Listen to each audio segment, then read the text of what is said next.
नमस्कार मित्रों, मैं कृष्णकांत तिवारी पुनः आपके अपने परिवार के सक्सेस हम में वीकली क्लास के साथ एक बार पुनः हाजिर हूं। आपका अपना मित्र। आज हमें हिंदी शिक्षण शास्त्र का दूसरा भाग पढ़ना है। पहला भाग हमने पिछले सप्ताह में पढ़ा था हिंदी शिक्षण शास्त्र, और उसमें भी आज हमें शिक्षण उपागम को पढ़ना है। लेकिन पहले हम उस पर चर्चा करते हैं। और उसमें एक चीज़ और देख लेना, शायद उस दिन वीडियो में मिस हो गई थी। जो अपसारी चिंतन होता है मित्रों, अपसारी चिंतन होता है, यह सृजनात्मक बालकों के लिए होता है। सृजनात्मक बालकों के लिए होता है।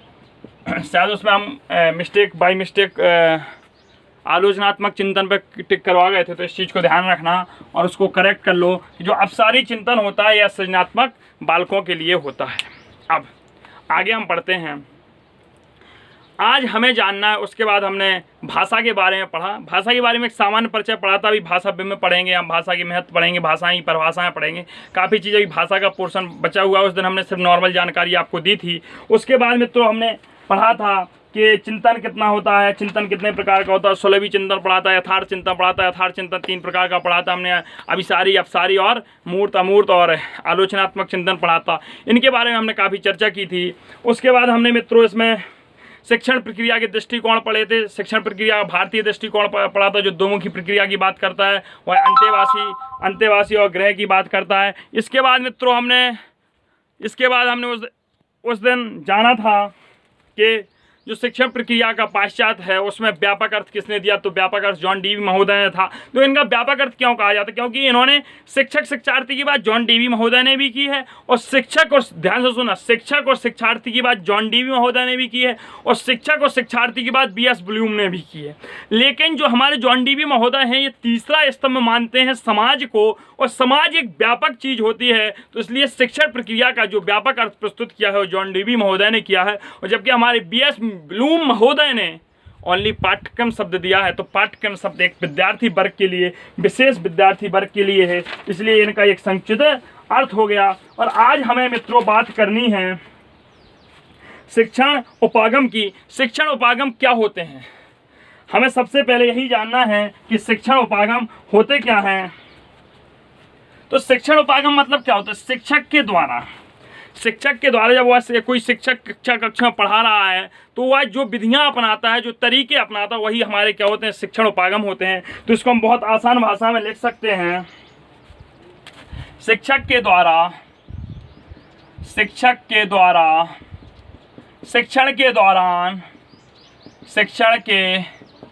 दौरान कक्षा कक्ष में अपनाए जाने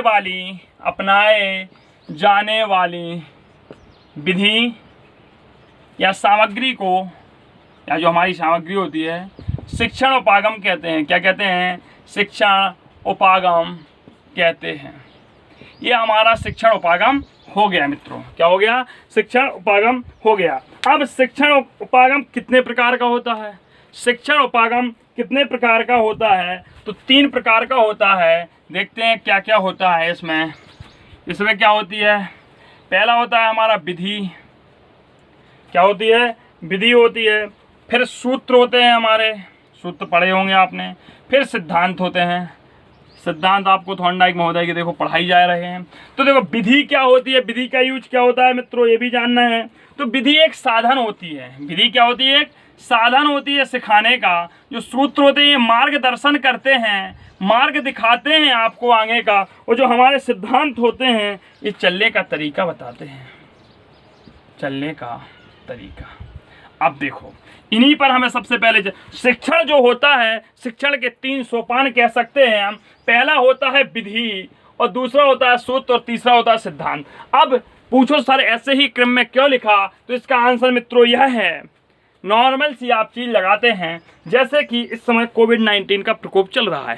देखो क्योंकि एनसीएफ भी हमारा कहता है कि व्यवहारिक ज्ञान से, और अगले सप्ताह में आपको वीकली क्लासेस में RTE 2009 की डिटेल क्लासेस दी जाएंगी, मज़ा आएगा। विधि हमारा एनसीएफ भी बोलता है कि जब हम ज्ञान दें तो वह रूप से जोड़ कर दें। तो इसे हमने कहा जैसे विधि साधन होती है, शुद्ध मार्गदर्शन होते हैं, और सिद्धांत चलने का तरीका होता है। जैसे अभी कोविड-19 का प्रकोप चल रहा है, अब कोई बंदा फंस गया, यहाँ ध्यान से समझना, फंस गया। अब इसको ये फंसा है कहीं भी, मान लो मुंबई के पालघर में फंस गया, इसको पहुंचना है उत्तर प्रदेश के बलिया जिले में। अब बताओ, ये उत्तर में है, मुंबई हमारी दक्षिण में है, सबको पता है। अब देखो मित्रों, करेगा क्या ये, अब इसे साधन चाहिए और इसे हमने साधन प्रोवाइड करा दिया। विधि क्या है, विधि इसके जाने की बनवा दी। विधि कैसे जाएगा, हमने कार दे दी, लो साहब, साधन तो बन गया, विधि हो गई। तो यदि शिक्षक को साधन मिल जाए, पढ़ाना मार्कर के द्वारा है, ब्लैक बोर्ड की आवश्यकता होती है, चलो ठीक है, साधन हो गए। मार्गदर्शन है, क्या पढ़ाना है, किस कक्षा को पढ़ाना है, ये मार्गदर्शन है। कहाँ से कैसे जाना है, ये तो बताना पड़ेगा, और मार्गदर्शन मिल गया, सूत्र मिल गए। सूत्र शिक्षक को मिलते हैं कि पहले बच्चे को पूर्णता को ज्ञान कराओ, फिर अंश का ज्ञान कराओ। एक यदि छोटा बच्चा है, प्राथमिक कक्षाओं का बच्चा है, और यदि उसे हम पहले अंश का ज्ञान कराएंगे फिर पूर्ण का ज्ञान कराएंगे, जीवन में नहीं सीख सकता है। पहले हमें उसे बताना होगा, जैसे कि हमें उसको पढ़ाना है पेड़ के बारे में, तो पहले हमें उसके पेड़ बताने होंगे, उसे दिखाना होगा स्कूल की कक्षा बाहर ले जाके, देखो बेटा ये नीम का पेड़ है, ये बबूल का पेड़ है, ये बेरी का पेड़ है, ये आम का पेड़ है, करौंदे का पेड़ है, अनार का पेड़ है। इस तरह से हमें दिखाना होगा। फिर जब वह सीख जाएगा तो धीरे धीरे धीरे धीरे उसके तना, जड़, शाखाएं, फल, पत्ती, पुंकेसर, उनकेसर, फिर डिटेल ज्ञान जैसे उसकी कक्षाएं स्तर बढ़ती जाएंगी, तो हम उसे फिर सूक्ष्म की ओर लेते जाएंगे, मतलब पूर्ण से अंश की ओर शिक्षण सूत्र करेंगे। तो हमें मार्गदर्शन मिल गया, सूत्र मिल गया कि हमें ऐसे रास्ते से जाना है। ठीक है, अब चलने का तरीका भैया मिल गया। अगर स्पीड बना लोगे 200 की तो मारे जाओगे। तो चलने का तरीका किस हिसाब से चलना है, इसे कहते हैं सिद्धांत। जैसे कि थॉर्नडाइक महोदय का नियम कहता है कि मंदबुद्धि बालकों को कैसे सिखाना है, उन्हें अभ्यास करवाते जाओ, कराते जाओ, रटन प्रणाली पर जोर दो। और आई.वी. पावलो महोदय का छोटे बच्चों को सिखाने पर देता है, आवृत्ति का नियम देता है। वो कहते हैं आवृत्ति बच्चे को हल्का ऐसे बनाया जाता है, इसकी कई बार आवृत्ति पुनरावृत्ति करवाओ, बनाना सीख जाएगा। तो ये सिद्धांत होते हैं, चलने का तरीका बता दिया। आप मित्रों समझ में आ गए होंगे, ये 3 उपागम होते हैं हमारे, विधि, सूत्र और सिद्धांत। सबसे पहले हम चर्चा करते हैं मित्रों सूत्रों पर। हाँ, और इनका क्रम देख लेते हैं। क्रम यही होता है, क्यों होता है देखो, यदि आपको हम कह दें, देखना हमने बता दिया भैया धीरे धीरे चलना है, कैसे चलोगे आप, चलो हटाओ, हम पहले आपको बताते हैं। आपको ललितपुर से लखनऊ जाना है, कैसे जाओगे, हमने बता दिया। सबसे पहले झांसी जाइए, औरई होते हुए, कानपुर होते हुए आप लखनऊ पहुंच जाएंगे। भैया मार्गदर्शन तो दे दिया, जाएंगे कैसे ये तो नहीं बताया अभी तक। तो सबसे पहले हमें ज़रूरत होती है विधि की, कौन सी विधि से पढ़ाना है। उसके बाद हमें ज़रूरत होती है सूत्र की, फिर ज़रूरत होती है हमें सिद्धांत की। पहले तो हमें जाने के लिए मिलना चाहिए साधन, फिर हमें बताओ मार्ग, फिर बताओ चलने का तरीका। ये हमारा होता है। तो सबसे पहले हम चर्चा करते हैं मित्रों विधियों की। सबसे पहले हम काय की चर्चा करते हैं, विधि की करते हैं। हेडिंग डाल लो मित्रों, शिक्षण विधियां पढ़नी है, हमें विधि पढ़नी है। सबसे पहले विधि क्या होती है जानते हैं, लो हेडिंग डल गई विधि। अब सब बैठ जाओ, विधि डाल ली। अब विधि में क्या होता है जानते हैं, विधि क्या होती है। विधि एक प्रकार का साधन है, जैसे बताया। विधि एक प्रकार का क्या है, साधन है। वो कैसा साधन है, विधि एक प्रकार का साधन है। इस साधन के द्वारा एक शिक्षक अपने विचारों को अपने छात्र छात्राओं तक प्रेषित करता है, पहुंचाता है। जैसे कि मैं अपने विचार अपने मित्रों को पहुंचा रहा हूं, यह हमारी विधि होती है। एक शिक्षक के द्वारा अपने विचारों को अपने बच्चों तक पहुंचाना। तो लिख लीजिए, विधि एक प्रकार का वह साधन है, विधि एक प्रकार का साधन है, एक प्रकार का साधन है जिसके द्वारा क्या होता है, जिसके द्वारा शिक्षक अपने विचारों को छात्रों तक पहुंचाता है, अपने विचारों को छात्रों तक पहुंचाता है। अब पहुंचाता है तो कैसे पहुंचाता होगा, तो पहुंचाने के जो इसके होते हैं वह 4 उद्देश्य होते हैं। पहला होता है हमारा विवेकपूर्ण कार्य।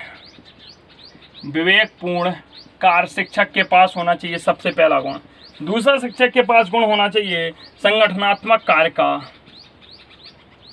संगठनात्मक कार्य होना चाहिए। तीसरा गुण होना चाहिए शिक्षक का उद्देश्य पूर्ति। उद्देश्य, रेबल महोदय की डेफिनेशन याद आई होगी, गणित में पढ़ाया था, शिक्षण कार्य बिना उद्देश्य के नहीं होना चाहिए। अगला देखो, चौथा देखते हैं हम कार्यों की गति। कार्यों की गति, इन पर हमें चर्चा करनी है। देखो मतलब इनका क्या होगा, विवेकपूर्ण होगा, विषय वस्तु को हमें संगठित करना है, संगठनात्मक रूप से पढ़ाना है, उसे हमें विश्लेषित करके नहीं पढ़ाना है। प्राथमिक कक्षाओं को संगठित रूप से पढ़ाना है, तो विषय वस्तु को संगठित करना है। विषय वस्तु उद्देश्यपूर्ण होनी चाहिए, विषय वस्तु को हमें सरलीकृत रूप में पढ़ाना है। कार्यों की गति होनी चाहिए, जब विषय वस्तु जो पढ़ाएं उसमें कार्यशीलता होनी चाहिए। तो इस पर विभिन्न मनोवैज्ञानिकों ने विचार दिए हैं, उन विचारों को देखते हैं। हमारे बाइनिंग महोदय लिखते हैं, बाइनिंग महोदय लिखते हैं मित्रों, यह लिखते हैं, क्या लिखते हैं देखते हैं।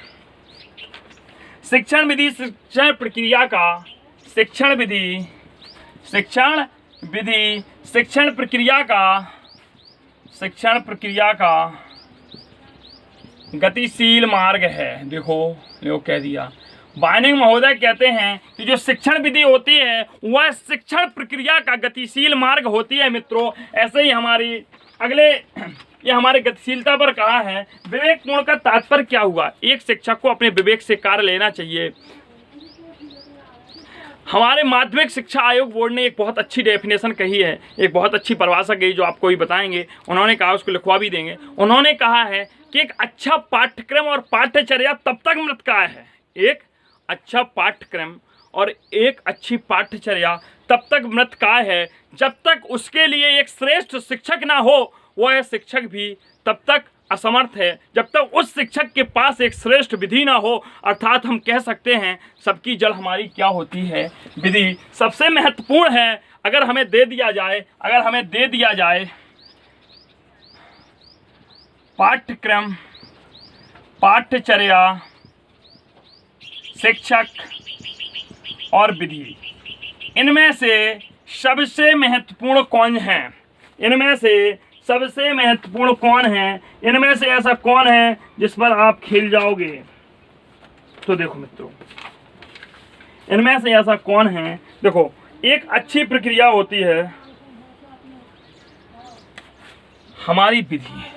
क्या होती है, हमारी विधि होती है। क्यों, देखो अगर ये कहे सिखाने का सबसे बेस क्या है, सबसे मूल तत्व क्या है, हमने एक अच्छा पाठ्यक्रम तैयार कर लिया, एक अच्छी विषय वस्तु तैयार कर ली, चलो कर लिया।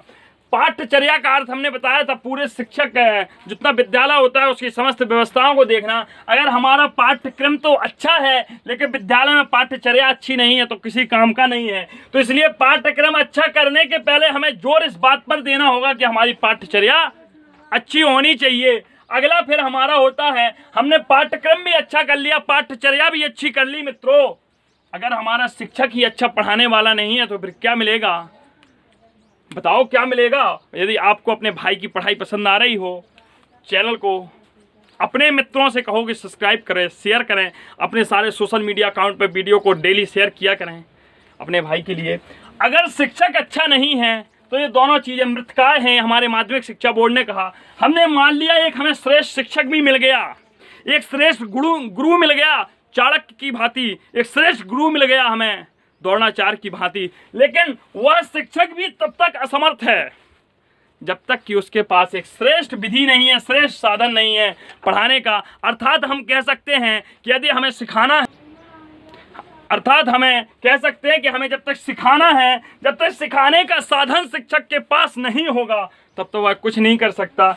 यदि सिखाने का मूल बेस क्या है, विधि है, तो यदि हमें सिखाना है, यदि किसी भी क्रम पर चलना है, यदि हम बच्चे को होशियार बनाना है तो सबसे पहले हमें ऐसे शिक्षक की तलाश करनी होगी जिसके अंदर विधि अच्छी हो, सबसे पहले हमें विधियों पर जोर देना होगा। पढ़ाने के तरीके, साधन, माध्यम सही हैं कि नहीं हैं। यदि साधन सही हैं फिर हम शिक्षक की गुणवत्ता पर जोर देंगे, जो हमारे यूपी में हमारे माननीय मुख्यमंत्री जी कर रहे हैं, टेस्ट सुपरटेट करवा रहे हैं। इसके बाद शिक्षक भी अच्छे अब आने लगे तो पाठ्यचर्या भी अच्छी होगी। एनसीएफ 2005 हमारे पास है और नई राष्ट्रीय शिक्षा नीति भी आ रही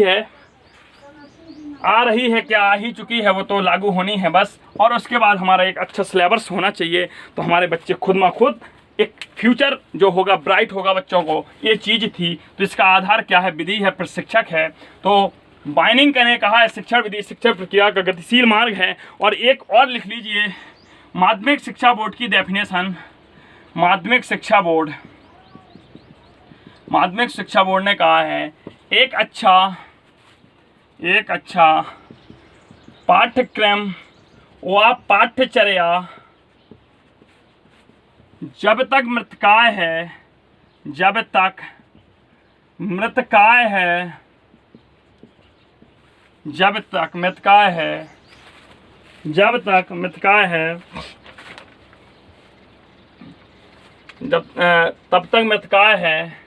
जब तक उसके लिए एक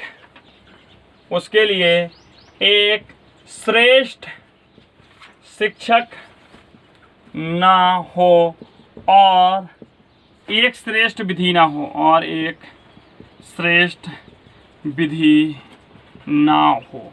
देखो ये चीज़ें आप लोगों को लग रही हूँ अरे आती कहाँ है सर, बेटा ये पेडागॉगी में सारी चीज़ें आती हैं। जो पेडालॉजी होती है, क्वेश्चन बन सकता है, जैसे हमने उस दिन बताया था, प्रश्न बन सकता है कि हमें अगर बच्चे को सिखाना है तो सबसे पहले बेस क्या है। ऑप्शन दे सकता है चारों, जैसे वो आप लोगों ने व्हाट्सएप पे और फेसबुक पे फोटो ही देखते हो, चारों ऑप्शन एक से देखते हैं, वो फोटो लगा देते हैं गर्ल्स वगैरह के, उन पर कहते हैं ऑप्शन, अरे ये तो ऐसे ही परीक्षा, बिल्कुल ऐसे जैसे अभी हमने कहा पाठ्यक्रम पाठ्यचर्या चारों ऑप्शन सही हैं। लेकिन सबसे महत्वपूर्ण तथ्य आ जाए कौन है शिक्षण कार्यक्रम में, पढ़ाने के तरीकों में, तो सबसे पहले विधि कार्य करती है, फिर शिक्षक होता है। जैसे एक प्रश्न और बनता है, अधिकतर पूछे जाने वाले प्रश्न बोल रहे हैं आपको कि शिक्षक का व्यवहार बच्चे के प्रति कैसा होना चाहिए। देखो पहला हम कहते हैं शिक्षक का व्यवहार बच्चे के प्रति कैसा होना चाहिए। पहला हम बोलते हैं कि मित्रवत होना चाहिए, दूसरा हम बोलते हैं प्रेरक के रूप में होना चाहिए, तीसरा हम बोलते हैं सहयोगी के रूप में होना चाहिए, चौथा हम बोलते हैं,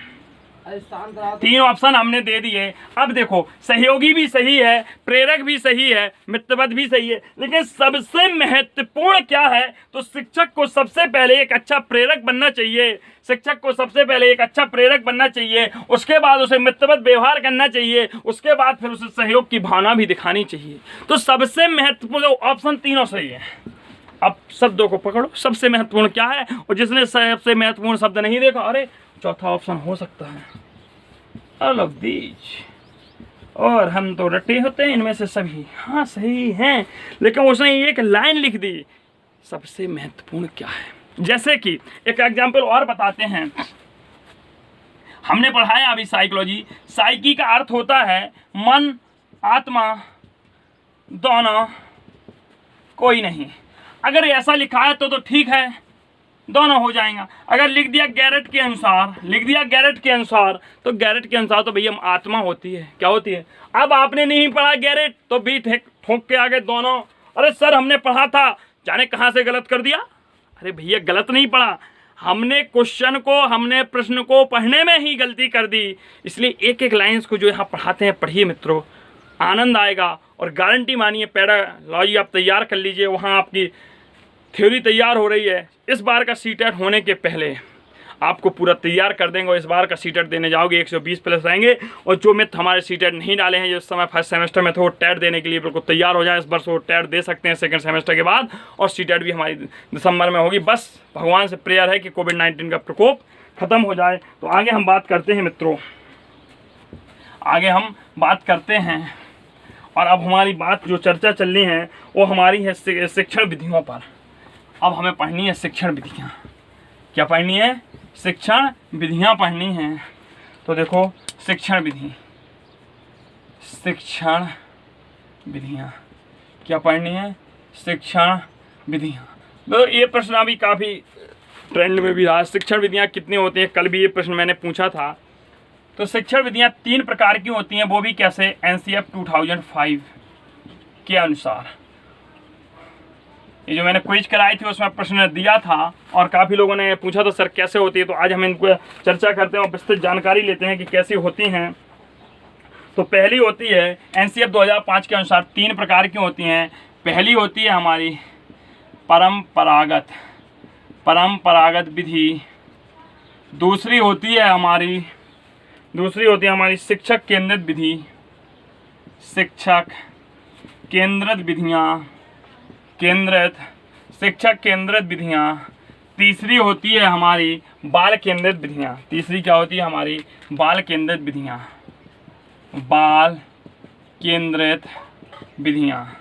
क्या होती हैं, बाल केंद्रित विधियाँ। परंपरागत विधि में हमारी आती है पाठ्य पुस्तक विधि। क्या आती है, पाठ्य पुस्तक विधि आती है। इसमें एक ही विधि आती है क्योंकि इसमें विधियाँ लिखा है, आपको विधि लिखा है, तो पाठ्य पुस्तक विधि। पाठ्य पुस्तक मतलब ये हमारी प्राचीन काल से चली आ रही है पुस्तक के तहत पढ़ाना। और इसमें जो हमारी आती है शिक्षक केंद्र में व्याख्यान विधि आती है, और दूसरी विधि जो हमारी आती है मित्रों वह आती है कहानी विधि आती है। इसे कहानी को हम कथा विधि भी कह सकते हैं, कथानक विधि भी कह सकते हैं, क्योंकि कथा के माध्यम से बच्चों को सिखाना। व्याख्यान विधि मतलब होता है भाषण देना, जो हम यूज कर रहे हैं, व्याख्यान विधि, भाषण विधि हो गया। और जो हमारी बाल केंद्रित विधियाँ होती हैं मिश्रा, जो हमारी बाल केंद्रित विधियाँ होती हैं उनमें क्या होता है, पहला होता है भ्रमण विधि या पर्यटन विधि। क्या कह सकते हैं, पर्यटन विधि। इसी को हम क्या कह सकते हैं, लिख लो, भ्रमण विधि। NCF सबसे ज़्यादा जोर देता है कि बच्चे को हमारे वातावरण से सिखाना चाहिए, यही है हमारी भ्रमण विधि हो गई। दूसरी है खेल विधि और सर्वेक्षण विधि और है हमारी खोज या अन्वेषण विधि। ये विधियाँ आपको मैथ की पेडालॉजी में सारी पढ़ाई जा रही हैं, वहाँ लिखवाई भी जा रही हैं। खोज या अन्वेषण विधि, इन पर यहाँ भी चर्चा होगी, ऐसा नहीं है, इसलिए आप प्रतिदिन की क्लासें देखें। समस्या समाधान विधि और एक होता है अभिक्रमित अनुदेशन। ये अभिक्रमित अनुदेशन प्रश्न है आपके लिए, किसने दिया था, किस सन में दिया था। अभिक्रमित अनुदेशन किसने दिया था और किस सन में दिया था, यह प्रश्न है मित्रों आप सभी के लिए, और इस प्रश्न का उत्तर देना है आप लोगों को। हमें इन पर चर्चा करनी है कि NCF के अकॉर्डिंग 3 विधियां होती हैं, परंपरागत विधि, शिक्षक केंद्रित विधि और बाल केंद्रित विधियां। ये तो हमने जान लिया। अब एक एक विधि पर चर्चा करते हैं, आपको सिर्फ सुनना है और इसकी डिटेल व्याख्या परिभाषाएं भी आपको लिखवाई जाएंगी। पहले सिर्फ सुनते हैं, समझते हैं। पाठ्य पुस्तक विधि, इसको तो कुछ नहीं समझना, पुस्तक के माध्यम से पढ़ाई जाने वाली विधि होती है, प्राचीन काल से चली आ रही है हमारी। ये मुगल काल में भी चली, मुगल काल के पहले ही पुस्तकों के माध्यम से पढ़ाया जाना। अब बात करते हैं शिक्षक केंद्रित विधि। शिक्षक केंद्रित बहुत प्रभावी रही NCF और RTE के आने पर, ये पहले बहुत प्रभावी रही। अब जो विधियाँ यूज होती हैं वो बाल केंद्रित होती हैं, इसलिए इस पर इंपॉर्टेंट कर लो क्योंकि यहीं से क्वेश्चन बनता है, लेकिन फिर भी सिलेबस में हैं और यह विधियाँ हमारे हर प्रकार के शिक्षक पात्रता परीक्षाओं में है। शिक्षक केंद्रित विधियाँ क्या होती है, व्याख्यान विधि। इसके माध्यम से एक शिक्षक लेक्चर देता है, ये विधि अभी भी लागू होती है, लेकिन यह विधि लागू होती है हमारी इंटर की कक्षाओं में, ग्रेजुएशन की कक्षाओं में, पोस्ट ग्रेजुएशन की कक्षाओं में, BEd BTC वाले बच्चों के लिए, ताकि जो ऐसे बच्चों के लिए भाषण विधि यूज करनी चाहिए जो हम बोले कहीं लेक्चर दे के चले गए। लेक्चर का मतलब ही होता है भाषण देना, तो व्याख्यान विधि का मतलब होता है एक शिक्षक आएगा और बच्चों को सिर्फ बोलते बोलते, भाषण देते देते समझाएगा। तो इस विधि का उपयोग हम प्रारंभिक स्तर पर नहीं कर सकते। यदि हम क्लास में गए और जैसे यहाँ आपको पढ़ा रहे हैं, प्राइमरी के टीचर बनने के बाद ऐसे बच्चों को पढ़ाया, उन्हें कुछ पल्ले नहीं पड़ेगा, समझ में नहीं आएगा। बच्चों को उनके लेवल पर जाकर पढ़ाना चाहिए। तो व्याख्यान विधि का तात्पर्य हुआ कि एक भाषण के माध्यम से दोहराना, विस्तृत व्याख्या करते हुए पढ़ाना, व्याख्यान विधि कहलाती है। कहानी विधि, यह विधि इस समय भी प्राथमिक कक्षाओं के लिए उपयोगी है। इसके माध्यम से हम बच्चों को कहानियों के माध्यम से सिखाते हैं। जैसे हमें अगर बच्चों को रानी लक्ष्मीबाई का जीवन परिचय सिखाना है, हमें बच्चों को महाराणा प्रताप का जीवन परिचय बताना है, हमें बच्चों को पृथ्वीराज चौहान का जीवन परिचय याद कराना है, हमें बच्चों को महात्मा गांधी के बारे में बताना है, तो हम एक कहानी बताएंगे कि रानी लक्ष्मीबाई का जीवन परिचय पढ़ाना है तो हमें कहानी बताएंगे, बेटा झांसी जिले में पहले झांसी एक रियासत होती थी, वहाँ के एक राजा भी थे गंगाधर राव और रानी भी थी महारानी लक्ष्मीबाई। तो इस प्रकार से उन्हें कहानी सुनाएंगे, और कहानी इतनी लंबी भी नहीं करनी है कि बच्चे उस कहानी को पढ़ते पढ़ते बोर हो जाए। कहानी को छोटा रखना है, और ये फर्स्ट सेमेस्टर वालों के लिए बहुत उपयोगी हैं ये विधियाँ, क्योंकि उनके सिलेबस में हैं, पूछी जाती हैं हिंदी में।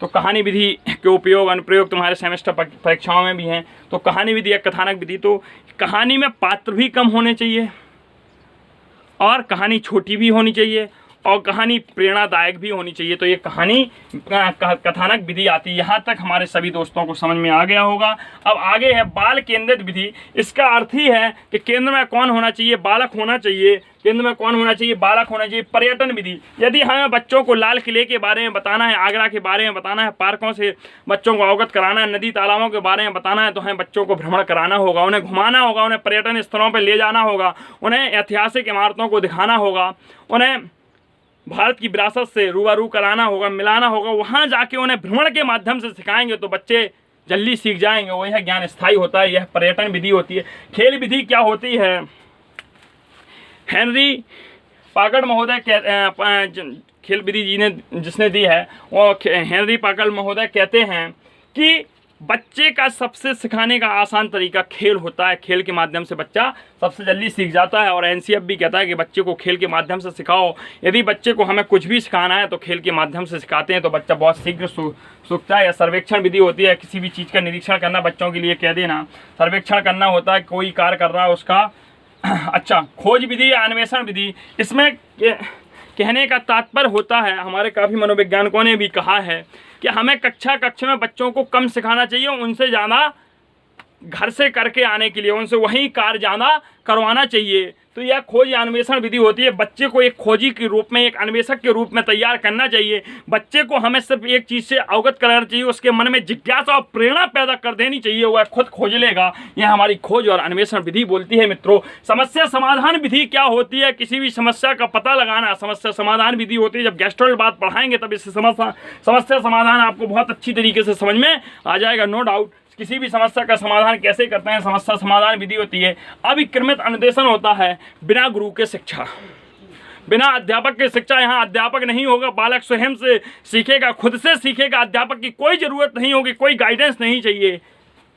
अविक्रमित अनुदेशन होता है। और प्रश्न है मित्रों आप लोगों के लिए, अविक्रमित अनुदेशन किसने दिया था, किस सन में दिया था, किस पर प्रयोग करने के बाद आया था। अविक्रमित अनुदेशन ये भी बता दिया कि प्रयोग किया है। आप लोगों का आंसर का इंतजार रहेगा, और जो लोग भी आंसर देंगे नेक्स्ट क्लास, इसकी नहीं कल की जो भी साइकोलॉजी क्लास होगी उसमें उनका नाम लिया जाएगा। आगे हम बात करते हैं मित्रों शिक्षण सूत्रों की। शिक्षण सूत्रों की काय की बात करते हैं हम मित्रों, शिक्षण सूत्रों की बात। शिक्षण सूत्रों पर मित्रों अब हमको बात करनी है, और शिक्षण सूत्रों में हमें देखना है।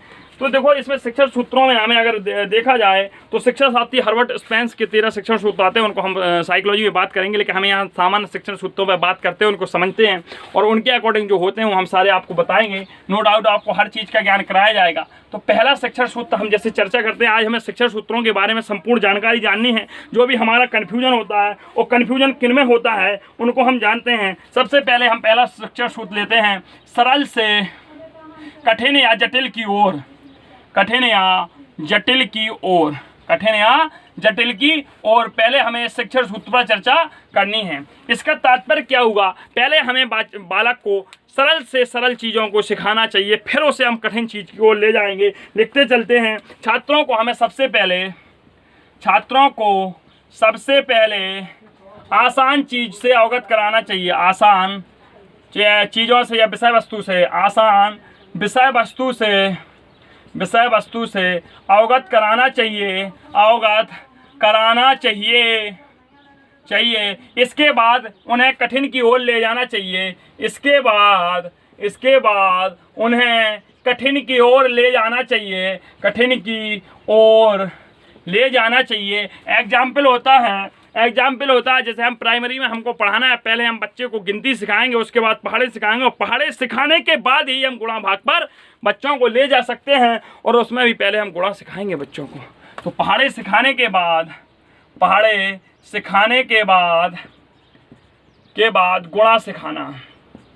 गुणा सिखाना मतलब आज हमें समझ में आ गया कि सरल से कठिन की ओर क्या होगी। कोई भी डाउट रहेगा और मित्रों तो कमेंट बॉक्स में जरूर बता देना, हम फिर दोबारा इन विधियों को आपके सामने लेके आएंगे। कुल मिला के हमारा कन्फ्यूजन दूर होना चाहिए। तो सरल से कठिन की ओर हमें आ गया कि छात्रों के सामने सबसे पहले हमें आसान विषय वस्तु को परोसना होगा, उन्हें लालच देना होगा। अरे तो बहुत सरल होता है, बच्चे को मैथ सिखाना है तो उसे बताओ इतना ईजी मैथ होता है, इतना ईजी होता है कि दुनिया का सबसे सरल विषय ही मैथ है। बता दो, उसके अंदर प्रेरणा जगा दो, सीख जाएगा। फिर सरल से कठिन की ओर पहले बेचारे को सिखा दो, लॉलीपॉप दे दो, जोड़ घटाव वाली दे दो, फिर धीरे धीरे धीरे धीरे उसको ले जाना चक्रवृद्धि ब्याज वाले सवालों पे। अगला देखते हैं, हमारा अगला सूत्र कहता है ज्ञात से अज्ञात की ओर। यहां भी हम लोग कंफ्यूज होते हैं, ज्ञात से अज्ञात की ओर, ज्ञात से अज्ञात की ओर। इसमें भी देखते हैं क्या होता है मित्रों। आज हम हर चीज को क्लियर करते हुए चलेंगे, हमें कोई डाउट नहीं रखना है। हमें लगता है आप लोगों के मन में आ रहा होगा सर सूक्ष्म से स्थूल, स्थूल से सूक्ष्म की ओर कब आएगा, इसके बाद ही स्थूल से सूक्ष्म की ओर लेके आएंगे, क्योंकि उसमें सबसे ज़्यादा डाउट होता है हमारे मित्रों को। और देखते हैं ज्ञात से अज्ञात की ओर का शिक्षण सूत्र क्या कहता है। हमें बच्चों को पहले वह चीज़ अवगत करानी चाहिए जिससे वह जानते हैं, उसके बाद उन्हें धीरे धीरे धीरे अवगत करा दिया, उन्हें लॉलीपॉप दी और ऐसी विषय वस्तु पर ले जाएंगे जो उन्हें पता ही नहीं होगी, और वो उस विषय वस्तु को बड़े आसानी से सीख लेंगे, क्योंकि उनके अंदर हमने जब ज्ञात था, उन्हें पता था, हमने उन्हें बताया बेटा पेड़ कैसे दिखते हैं। सब चिल्लाएंगे सर जी हरीरे दिखते हैं। हरीरे कोई पीला नहीं कहेगा, क्योंकि दिखते हैं। बेटा पेड़ों में क्या लगते हैं, सर फल लगते हैं। बेटा पेड़ों में क्या होते हैं, सर फूल होते हैं। पेड़ों में पत्तियां भी होते हैं। उन्हें इतना मोटिवेट कर लो, उत्सुक कर लो, जिज्ञासा पैदा कर लो, और फिर उन्हें बताओ कि पुंग के सर भी होते हैं, स्त्री के सर भी होते हैं, बाह्यदल भी होते हैं। फिर उन्हें बताओ तना क्या होता है, जड़ क्या होता है। चीज़ों को हमें उन्हें अगर मानव शरीर के एक एक अंग से परिचित कराना है तो पहले बताओ आदमी कैसा दिखता है, महिलाएं कैसी दिखती हैं, बच्चा कैसा होता है, बूढ़े कैसे होते हैं। अच्छा बेटा बताओ तुम्हारे दांत कितने होते, मतलब उनके अंदर एक रोमांच की भावना पैदा करो, आप सीख जाओगे। तो पहले बच्चों को क्या सिखाना चाहिए, इस पर हम लिख लेते हैं। पहले उन बातों का ज्ञान कराना चाहिए जो बच्चे जानते हैं। पहले उन बातों को बताना चाहिए जो बच्चों को ज्ञात हैं। फिर उन्हें धीरे धीरे अज्ञात की ओर ले जाए। जैसे एक छोटा बच्चा है, ग्रामीण क्षेत्र का है, उसे गांव का पता है, उसे शहर का पता नहीं, या शहर का बच्चा उसे गांव का पता नहीं, तो उसे पहले शहर के बारे में बताओ। बेटा शहर में कितने दूर दूर मकान होते हैं, लोग कैसे हो, धीरे धीरे शहर से उसे गाँव की ओर ले जा सकते हो, अज्ञात की ओर ले जाना चाहिए। अगला देखते हैं मित्रों, हम बिना रुके बिना थके चलते हैं, और चलना ही हमारा काम है। स्थूल से सूक्ष्म की ओर, ये सबसे ज़्यादा कन्फ्यूजन होता है। स्थूल क्या होता है, सूक्ष्म की ओर। अरे भैया स्थूल नहीं है पता, समझ लो हाथी से चींटी की ओर। अब तो आ गया स्थूल मतलब बड़ी चीज़। हमें बच्चों को पहले उन चीज़ों से अवगत कराना चाहिए, पहले उन चीज़ों से उन्हें बताना चाहिए, वह चीज़ें उन्हें सिखानी चाहिए मित्रों जो उनके लिए बड़ी हैं, छू सकती हैं, उन्हें पता है, उनका एहसास है, उनसे पहले अवगत कराना चाहिए। फिर धीरे धीरे उन्हें हम सैद्धांतिक विषयों पर ले जाएंगे। हम सीधे उन्हें केपलर के गति के नियम नहीं बता सकते हैं। यदि हमें इंटर का बच्चा भी पढ़ाना है तो केपलर की गति के नियम नहीं होंगे। अगर हमें कक्षा 8 के 9 के 10 के बच्चे को न्यूटन के नियम सिखाने हैं तो पहले उसे गति से अवगत कराना होगा। ऐसा नहीं है हम उसे सीधे न्यूटन के नियम ही पढ़ाने लगेंगे, गैलीलियो के नियम पढ़ाने तो पहले नहीं, पहले एक पृष्ठभूमि तैयार करनी होगी। पहले उन्हें उन चीज़ों से उन्हें बताना होगा बेटा गति क्या होती है, तभी वो न्यूटन के नियम सीखेंगे। गुरुत्वाकर्षण का नियम उन्हें हमें सिखाना होगा। सब बच्चों ने छोटे में चुंबक को जानते हैं, कैसे आकर्षित करते हैं, तो पृथ्वी कैसे गुरुत्वाकर्षण करती है। पहले उनकी व्यावहारिक ज्ञान से सीखो, पहले उन्हें वो चीज़ें बताओ जो उन्हें पता है, स्थूल चीज़ें जो उन्होंने प्रयोग की हैं। फिर उन्हें किसी ऐसे सैद्धांतिक विषयों पर ले जाओ जो उनके मानसिक पटल पर जोर ना डालें और सीधे मानसिक पटल में अंदर चले जाएं। तो इसमें लिख लेते हैं मित्रों, पहले ऐसी बातों का ज्ञान कराएं जिन्हें बच्चे देख सकते हैं, छू सकते हैं। पहले ऐसे विषय वस्तु को से अवगत कराएं जिसे बच्चे छू सकते हैं, देख सकते हैं, अनुभव कर सकते हैं, अनुभव कर सकते हैं। फिर उन्हें सैद्धांतिक विषयों की ओर ले जाएं। फिर उन्हें सैद्धांतिक विषयों की ओर ले जाएं। फिर उन्हें कहाँ ले जाएं? सैद्धांतिक विषयों की ओर ले जाएं। अब हमारा चौथा पॉइंट, चौथा शिक्षण सूत्र क्या होता है? देखो, हम सारे शिक्षण सूत्र नहीं करेंगे, जो हमारे कठिन है वो करेंगे, सारे करेंगे, धीरे धीरे करेंगे, हर लेक्चर में लेके आएंगे। लेकिन अभी जो हमें ज़्यादा कन्फ्यूजन पैदा करते हैं, क्रिएटेशन, उन्हें लेते हैं विशिष्ट से सामान्य की ओर। देखो, इसमें भी हम कन्फ्यूज हो जाते हैं, क्या होता है विशिष्ट से सामान्य, तो आज इसका भी कन्फ्यूजन दूर। सामान्य की ओर, देखो स्पेसिक से हमें नॉर्मल की ओर चलना है, लेकिन हम यहाँ कंफ्यूज होते हैं यार स्पेशल होता क्या। देखो मित्रों, हमें पहले किसी बच्चे को यदि सिखाना है, हम जैसे गणित में सिखा रहे हैं बच्चों को, हम साधारण ब्याज के सवाल सिखा रहे हैं, तो हम पहले उन्हें एक ऐसा उदाहरण बताएं, ऐसा एक क्वेश्चन बताएं जो बच्चे सीख जाएं। फिर उस क्वेश्चन को उनके व्यक्तिगत व्यवहारिक रूप में, फिर उसे एक जनरल सामान्य रूप में उसे प्रदर्शित करें। ऐसा नहीं कि आप उन्हें एक उदाहरण बताओ, उन्हें जोड़ो, ऐसे यहाँ से ये जुड़ जाएगा, यहाँ नहीं। मित्रों, यदि किसी भी चीज़ को हमें सिखाना है तो पहले एक स्पेसिफिक उदाहरण दो, एक विशिष्ट उदाहरण प्रस्तुत करो। जब उस उदाहरण पर बच्चों की पकड़ मजबूत हो जाए मित्रों, जब उस उदाहरण पे उनकी पकड़ मजबूत हो जाए, फिर उस चीज़ को हम सामान्यीकरण की ओर जनरल कर देंगे, नॉर्मलाइज कर देंगे। लेकिन पहले एक विशिष्ट उदाहरण पर चर्चा देनी है। जैसे कि हमें बच्चों को अवगत कराना है गांव के बारे में, गांव के कैसे ग्रह होते हैं, परिवार कैसे होते हैं, तो पहले हम किसी एक विशेष परिवार की चर्चा कर लेंगे, एक विशेष परिवार की चर्चा कर लेंगे और फिर उन्हें स्पेसीकरण बता देंगे। यदि हमें उन्हें बताना है मनुष्य के हृदय तंत्र का, तो हम ऐसा नहीं कहेंगे बेटा जो मनुष्य का हृदय तंत्र होता है ना, वो मेढक के हृदय तंत्र से मिल जाता है कुछ कुछ। अरे नहीं समझेगा बच्चा, या तो पहले उसे मेढक का ही बता दो या फिर मनुष्य का बता दो। एक चीज़ बताओ, जब उसमें परफेक्ट हो जाए फिर उसे बताओ बेटा ऐसा भी होता है, बेटा ऐसा भी होता है, बेटा ऐसा भी होता है, तब वह सीखेगा। मतलब किसी एक विशेष उदाहरण पर लेकर बच्चे को पहले उसमें परंपरागत उसे पारंगत कर दो, उसके बाद उस नियम का सामान्यीकरण करो, बच्चा हाल समझ जाएगा। तो इसमें लिख लेते हैं मित्रों, पहले एक उदाहरण से विषय वस्तु की जानकारी दें, विषय वस्तु की क्या करें, जानकारी दें। फिर उसका सामान्यीकरण करें। ठीक है मित्रों, अगला देखते हैं क्या कहता है, पांचवा देख लो, चलो देखते हैं। तो फिर अच्छा, प्रत्यक्ष से अप्रत्यक्ष की ओर, अरे कूड़ा आ गया, प्रत्यक्ष से अप्रत्यक्ष की ओर, इसी को कह सकते हैं मित्रों मूर्त से अमूर्त की ओर। मूर्त मतलब होता है दिखना, दिखना मतलब जो प्रत्यक्ष हमारे सामने है, अमूर्त मतलब जो नहीं दिख रहा है, मतलब अप्रत्यक्ष है। इसी नियम को कहते, तो घबराना नहीं, ये मूर्त से अमूर्त ही है, बिल्कुल नो टेंशन, नो डाउट।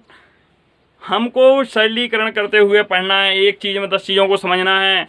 तो प्रत्यक्ष से अप्रत्यक्ष की ओर लिखा आ जाए, मूर्त से अमूर्त की ओर आ जाए, घबराना नहीं है। अब इसमें क्या होता है, हमें पहले बच्चों को उस चीज़ से अवगत कराना है जो उसके सामने रखी है। बच्चे को हमें प्रत्यक्ष रूप से सिखाना है, जैसे कि थॉर्नडाइक महोदय ने सिखाया। पहले उद्दीपक परोस दिया, मछली का टुकड़ा रखा था सामने, अनुकरण कर लो भैया प्रत्यक्ष तरीके से। जो अभिप्रेरणा पैदा हो रही थी, कैसी प्रेरणा हो रही थी, अभिप्रेरणा, प्रत्यक्ष अभिप्रेरणा पैदा हो रही थी मित्रों। तो हमें पहले बच्चों को वही सिखाना है जो प्रत्यक्ष है, उन्हें प्रत्यक्ष से अप्रत्यक्ष की ओर ले जाना है। हमें उन्हें अणु परमाणु के बारे में बताना है, उन्हें हमें जल के अणुओं के बारे में बताना है। तो सीधा नहीं बोल देंगे H2O होता है। नमक के बारे में बताना है, उनके रासायनिक सूत्रों से। अरे पहले उन्हें ये तो बताओ नमक है, होता क्या है, स्वाद कैसा होता है। पहले बच्चों को छोटी चीज़ों से बताओ जो उन्हें दिख रहा है, फिर उसके रासायनिक संगठन पे ले जाएंगे हम। हमें बच्चों को पेड़ के बारे में बताना है, तो पहले उन्हें पेड़ से तो अवगत करा दो, तना पत्तियाँ क्या होती हैं, फिर उसके अंदर तंत्र की बातें करेंगे। मतलब जो बच्चों को दिख रहा है, मूर्त रूप है, पहले मूर्त रूप की चर्चा करेंगे। जब मूर्त रूप पर हम बच्चों को कमांड दे दें, मूर्त रूप में बच्चों के अंदर इतनी जिज्ञासा पैदा हो जाए, वो खुद अमूर्त की तरफ भागेंगे। एक अच्छे शिक्षक का गुण होता है मित्रों कि बच्चे को पहले जिज्ञासा अंदर पैदा कर दो, उसके अंदर प्रेरणा का भाव पैदा कर दो, अपने आप बच्चा जिज्ञासु बनता जाएगा, प्रेरक। आप उसके अंदर प्रेरणा भरोगे, उसके अंदर भूख जागेगी पढ़ने की, वो खुद आपके लिए प्रत्यक्ष से अप्रत्यक्ष की ओर होने लगेगा। सर इसमें लिख लेते हैं मित्रों, पहले उन बातों का ज्ञान कराएं जो विद्यार्थियों को सामने हो, बाद में उन्हें कराएं जो उन्हें समझाएं, जो उनके सामने ना हो। यहाँ एक स्टार लिख दो, स्टार लिख लो कि जो वास्तव में हमारी निःशुल्क अनुवाद शिक्षा 6 से 14 वर्ष मतलब 1 से 8 तक का बच्चा वह प्रत्यक्ष माध्यम से ही सीखता है। 8 के बाद बच्चा अप्रत्यक्ष माध्यम की ओर अग्रसर होता है क्योंकि उस समय इतना मानसिक विकास नहीं हो। हाँ, प्रतिभाशाली बालक होता है जो 6 या 7 के बाद अप्रत्यक्ष माध्यम से सीखने लगता है, लेकिन एक जनरल बालक की बात करेंगे जिसकी बुद्धि लब्धि 90 से 110 होती है, उस बालक 14 साल का होने के बाद ही वो अप्रत्यक्ष माध्यम से सीख सकता है। तो स्टार लगा के मित्रों लिख लेते हैं, स्टार लगा के लिखते हैं वास्तव में 6 से 14 वर्ष तक का बच्चा ही प्रत्यक्ष स्तर पर सीखता है। 6 से 14 वर्ष का बच्चा ही प्रत्यक्ष स्तर पर सीखता है, प्रत्यक्ष स्तर पर सीखता है। मतलब इसे आप अप्रत्यक्ष स्तर पर नहीं सिखा सकते। ये मित्रों आपके सामने कुछ नियम, 5 नियम रखे, अभी तो और हैं, चलो देखते हैं। संश्लेषण से विश्लेषण की ओर चलना है। संश्लेषण का तात्पर्य क्या हुआ, नियम को देखते हैं। संश्लेषण से विश्लेषण की ओर चलते हैं। हमें जानना है कि हमारा संश्लेषण क्या होता है। हमें जानना है संश्लेषण कितना होता है, विश्लेषण। संश्लेषण मतलब होता है कोई भी बस देखना है कि संश्लेषण क्या होता है और विश्लेषण क्या होता है। संश्लेषण से विश्लेषण की ओर, संश्लेषण से विश्लेषण की ओर, ये लास्ट ट्रूथ होगा क्योंकि बहुत टाइम हो गया समझाते समझाते, वीडियो बहुत लंबा हो जाएगा आप लोगों के लिए, 40 मिनट का पहुंच गया। संश्लेषण मतलब होता है कोई भी विषय वस्तु संगठित रूप में है, उसे हमें फिर खंडों में विभाजित करके पढ़ाना है। जैसे कि मुद्दा है चुनाव हार गए, अब किन कारणों से आ रहे, उनके विभिन्न कारणों के कितने सिरे निकले, इन सब पर चर्चा करना ही मतलब संगठित विषय वस्तु को छोटे छोटे छोटे छोटे टुकड़ों में तोड़ देना, फिर उसका अध्ययन करना। यही तो होता है आंशिक क्रिया का नियम। थॉर्नडाइक का जोड़ के पढ़ो। अरे मित्रों, साइकोलॉजी हलवा आप जोड़ के पढ़ो। देखो ये नियम कहाँ जाएगा। संश्लेषण है, संज्ञानात्मक रूप है, संश्लेषण है, एक शिक्षण सूत्र होता है उदाहरण से नियम की ओर। आगमनात्मक हो गई विधि हमारी, आगमन विधि में यही तो कहता है उदाहरण से आ जाओ नियम की ओर। एक विधि होती है हमारी नियम से उदाहरण की ओर, निगमन विधि हो गई। आगे में तो चर्चा करेंगे। हिंदी की क्लास आपको फिर लेके आएंगे। वीडियो को आप शेयर जरूर करें, वीडियो बहुत लंबा होने वाला है। बहुत बहुत धन्यवाद आप सभी का।